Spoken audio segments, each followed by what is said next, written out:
Hello friends, myself Professor Mas Sayyed. I am basically a faculty in one of the premier business schools of India. So here, as you know, I am going to guide you on how to crack the CMAT examination in such a short time with at least 250 marks. So अगर आपने मेरे पहले videos कहीं ना कहीं miss किए हैं तो ऊपर जो आई बटन है ना उसमें मैंने लिंक दे दी है, प्लीज़ चेक कर लीजिए। अब हम आगे बात करेंगे जनरल अवेयरनेस। मैं आपको समझाऊंगा जनरल अवेयरनेस का जो सेक्शन है उसको क्रैक कैसे करते हैं और यहाँ पे जितना पॉसिबल हो उतने ज़्यादा मार्क्स कैसे कैरी करते हैं। तो यहाँ पर समझिए जनरल अवेयरनेस जो है बेसिकली वो आपकी जनरल अवेयरनेस चेक करता है दैट आप आपके आसपास की जो सराउंडिंग्स है, आपके आसपास की जो दुनिया है, आप उसके बारे में कितना अवेयर है, आप कितना जानते हैं आपके आसपास क्या हो रहा है और आपको आइडिया कितना है, नॉलेज कितना है, आप कितना ओपन हो चीज़ों को लेकर, कितना रिसेप्टिव हो चीज़ों को समझने में। ठीक है, सो जनरल नॉलेज का अगर मैं प्रीवियस पैटर्न की बात करता हूँ, पेपर पैटर्न्स की तो ज़्यादातर जो क्वेश्चंस थे वो स्टैटिक जीके से आ रहे थे। स्टैटिक जीके क्या है, स्टैटिक जीके में क्या क्या इंक्लूडेड होता है, वो मैं डिस्कस करूंगा इस वीडियो में आगे। बट एज ऑफ नाउ जो मैक्सिमम जो क्वेश्चंस थे, for instance 90% of the questions static GK से आते हैं।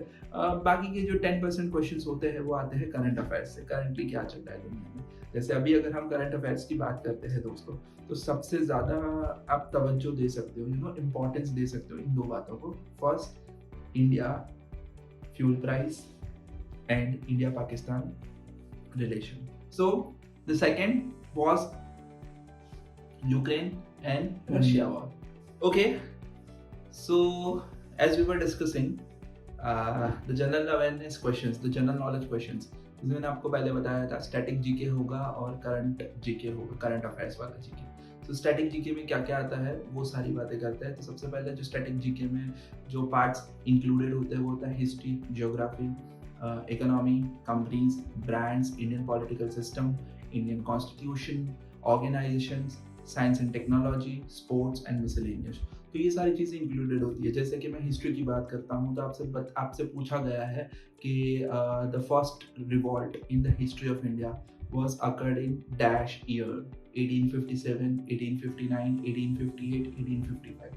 You must be knowing that it was 1857. So that's the basically static general awareness and static GK. Jhansi is famous for dash. फिर आपको बताना है रानी Lakshmibai.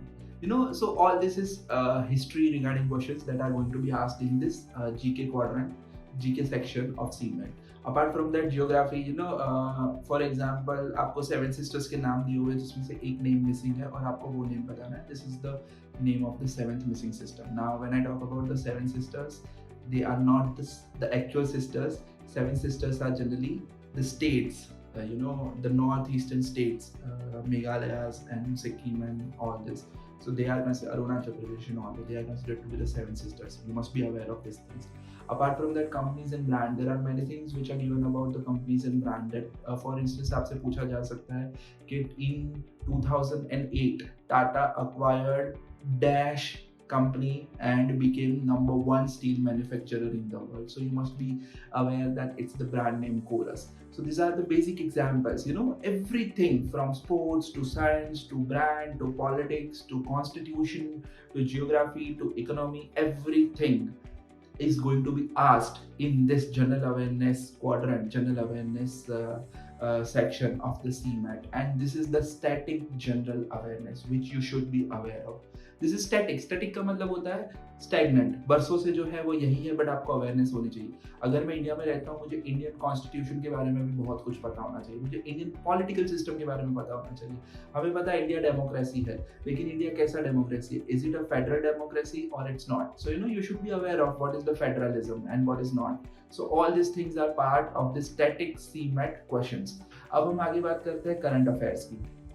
Current affairs में क्या आता है? करंट अफेयर्स में भी एक सबसे इंपॉर्टेंट टॉपिक जो होता है वो होता है इकोनॉमी।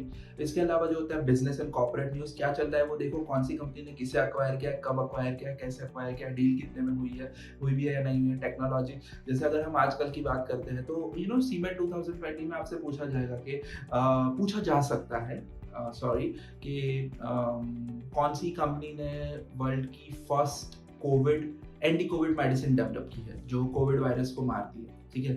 सो आपको पता होना चाहिए ये सारी चीज़ें। फिर ऑर्गेनाइजेशन की बात है, new science and technology development है, पीपल इन न्यूज़, स्पोर्ट्स, जैसे आईपीएल के बारे में अगर कोई क्वेश्चन हो सकता है, पीपल इन न्यूज़, आजकल न्यूज़ में कौन सबसे ज़्यादा दिख रहा है, सबसे ज़्यादा हाईलाइटेड है, everything. So if you want to actually crack the CMAT examination, this are the parameters you have to keep in mind while you are talking about this language comprehension. नहीं दोस्तों, it's general awareness question. Now cultivate a habit, ठीक है। अभी आजकल का सिर्फ आपके पास थोड़ा सा समय बाकी है, you just have a few days left. One habit please cultivate, just take 3-4 newspaper and a cup of tea और coffee and just read it.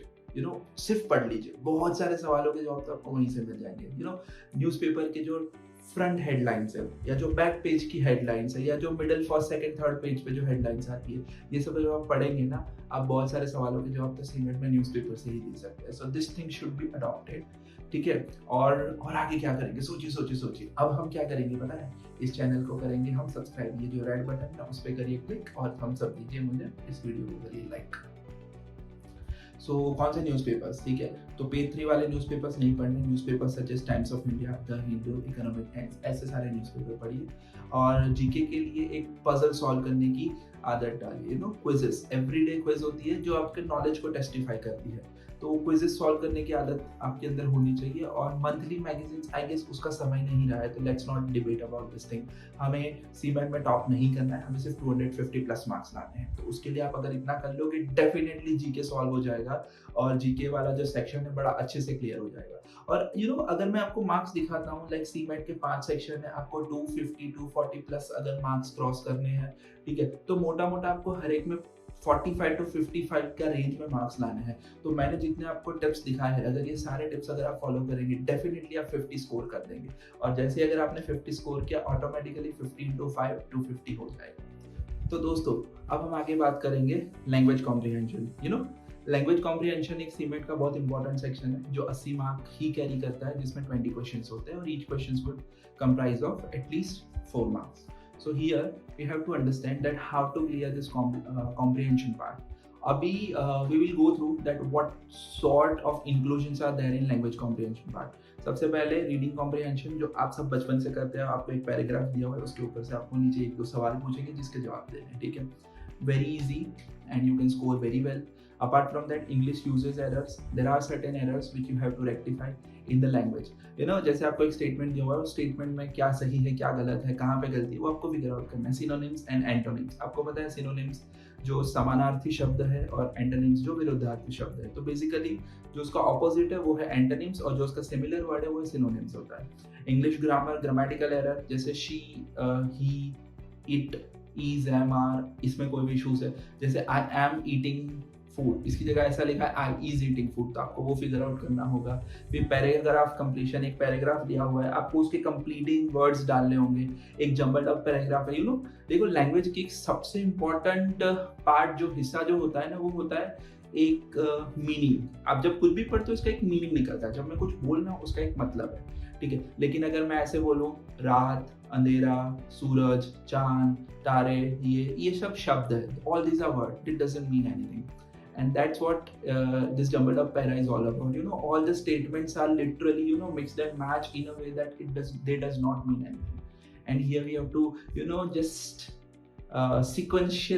give the sequence to the all the statements in order to make it like a meaningful stuff. जैसे मैं अगर बोलूँ कि मैं जब रात को सोया था तब काली अंधेरी रात थी और चांद चमक रहा था, अगले दिन सुबह हुई और सूरज आ गया. अब उसका मतलब So that's what we have to do in this jumbled up paragraph. So here we have to finally realize that one word situation is also one inclusion that is there in language comprehension, where we have to just give the one word to the entire situation, then rearranging the sentences. एक statement दिया हुआ है जिसमें आपको इधर उधर शब्द थोड़े से मिक्स एंड मैच हो चुके हैं, आपको उसको रीअरेंज करना है. सेंटेंस करेक्शन करना है, अगर सेंटेंस गलत है, उसका फॉर्मेशन गलत है, उसको सही करना है. Idioms and phrases, I think ये आपको पता ही है, तो उसे डिस्कस करने की कोई ज़रूरत नहीं है. अब मैं आपको टिप्स देना चाहूँगा कि आप इस जो एग्ज़ाम है, जो सेक्शन है सीमेट का, आप उसको कैसे क्रैक करेंगे. और वो क्रैक करने के लिए आपको कौन सी चीज़ें दिमाग में फिट करके रखनी है, ठीक है. सबसे इंपॉर्टेंट पार्ट है दोस्तों, बिकॉज ये लैंग्वेज है, रीडिंग बहुत स्ट्रांग होना चाहिए. जितना चाहो उतना पढ़ो। मैं आपको बहुत बेसिक सजेशन दूंगा, बेसिकली न्यूज़पेपर पढ़िए, ठीक है, ज़्यादा वक्त नहीं है, एक न्यूज़पेपर को पूरा पढ़ लीजिए, उससे 2 फायदे होंगे, ठीक है। सबसे पहला वाला फायदा ये होगा, जनरल अवेयरनेस बढ़ेगी, और दूसरा रीडिंग से लैंग्वेज कॉम्प्रिहेंशन स्किल्स ज़्यादा हो जाएंगे। इसके अलावा जो सेकंड पार्ट है, read that have a vocabulary. Again जब आप रीड करेंगे वोकैब्युलरी अपने आप बढ़ती जाएगी, ठीक है। जो भी आपको वर्ड्स लगते हैं जो अनफेमिलियर है, जो आपको पता नहीं है, जैसे जनरली हम वर्ड यूज करते हैं थैंक यू, लेकिन थैंक यू को अगर मैं ऑर्नामेंटली यूज करना चाहूँ तो इट्स अ ग्रेटिट्यूड। और जैसे आपने कहीं पर पढ़ा ग्रेटिट्यूड, आपको पता नहीं है ग्रेटिट्यूड का मतलब क्या है, लिख लीजिए, फिगर आउट करिए, और हो सकता है ये सीमेंट के एग्जाम में हो।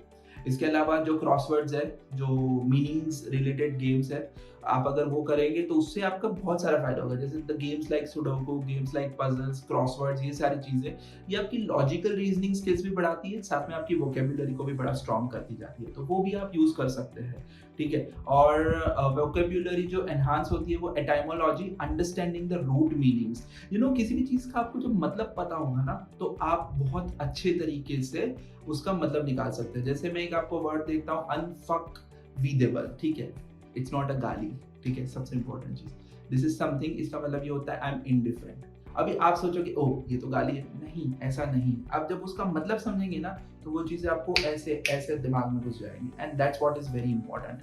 Apart from that, when I talk about understanding and memorize the uses of prefix and suffix, now you also have to understand कहाँ पे prefix लगता है, कहाँ पे suffix लगता है।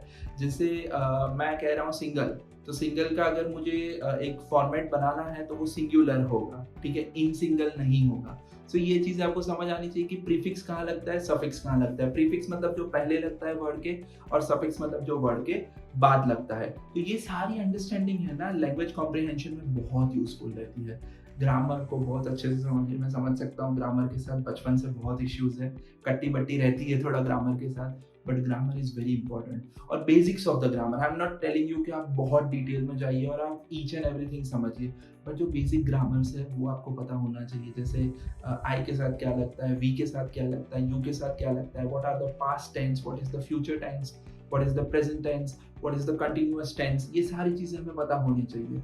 एंड अपार्ट फ्रॉम दैट, जो सीमेट के जो पुराने क्वेश्चन पेपर है, आप उसको एक बार रेफर कर सकते हैं, आपको पता चल जाएगा सीमेट के क्वेश्चन की बेसिकली जो पैटर्न है वो क्या है, और आप उसको बहुत अच्छे से कॉम्प्रिहेंड भी कर पाओगे।